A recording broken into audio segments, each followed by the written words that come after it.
This is Joe with joe'sastrophoto.com. Today I've got some great news that happened to me yesterday to share with you and the Lego build from the last video.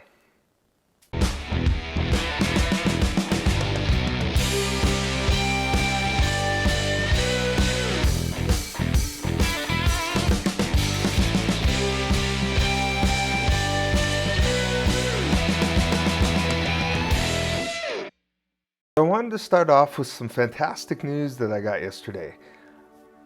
I went on a hunt across the entire country, a virtual hunt, for an Edge HD8. I decided that I didn't want to wait until mid-July to get one, so I canceled my order with the place that I originally ordered it, and I started my Google search. I actually typed in Google telescope shops near me, and then I went state by state, starting in Colorado, my state, and moving west until I got to California. And there I found a shop that I gave them a call, found out that they did actually have an Edge HD8 in stock, and I placed my order. And it actually should be shipping today. Next, I wanted to go over the Lego build. I purchased the Discovery and Hubble Space Telescope Lego set, and a lot of people had asked me to do a time lapse of it getting built and then show the finished image. So yeah, I'm gonna put that up on the screen now. If you didn't see the video, last week's video with it, I'll put that up on the screen here as well, and let's get into it. Here's the build.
So here it is finished. It took about 5.5 hours to build the shuttle and only about 30 to 45 minutes to build the Hubble Space Telescope. The shuttle has some decals on it, and it's pretty big. It's a lot larger than I thought it would be. I like the detail on it for a Lego. I don't own any Legos. This is the first set I've owned since I was a child, and it just seems that looking at the other sets online, they show a lot more of the blocks, and this one seems to be a lot more sleek. And Athena's not really impressed whatsoever, as you could tell. Overall, it was a fun build, and I liked it. It was pretty fun to build it.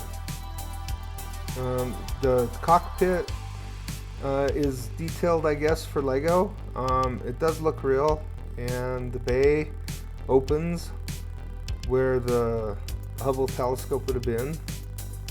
I decided to go ahead and put it on a glass shelf, and it actually does have working landing gear as well. So when you pull the switch in the back, the landing gear pops open. See if you can see this here, yeah. And it rolls. So that's pretty cool. I don't think I would display it this way, but it's definitely on there. The other thing is that it's got moving flaps, and it's got the windbreak like the real shuttle does on the tail, and even the engines kind of rotate outward as well. So the Hubble Space Telescope model has some movable pieces as well. The solar panels will rotate, and it's got a cover on it to protect the lens on the telescope. So overall, it's not a bad looking model of it. I thought that they would do a little bit more shinier surface on the body of it, but it's a pretty good representation. So overall, this has been a pretty fun experience and a different kind of video format for me. Don't worry if you enjoy the astrophotography part of my channel, because I'll be going back to that real soon. It's been cloudy for the last couple weeks, and I haven't gotten my new gear in yet, but hopefully that'll change soon. So I thought that this would be something cool just to get a video out for. A little different, a little something to look at. In the future, I might build some more Lego sets, I don't know, but they won't probably be on the channel. But you'll see them on my shelf, so keep an eye out on future videos for errant Lego sets sitting on the shelf, and point them out in the comments. I hope you enjoyed it, and we'll see you in the next video.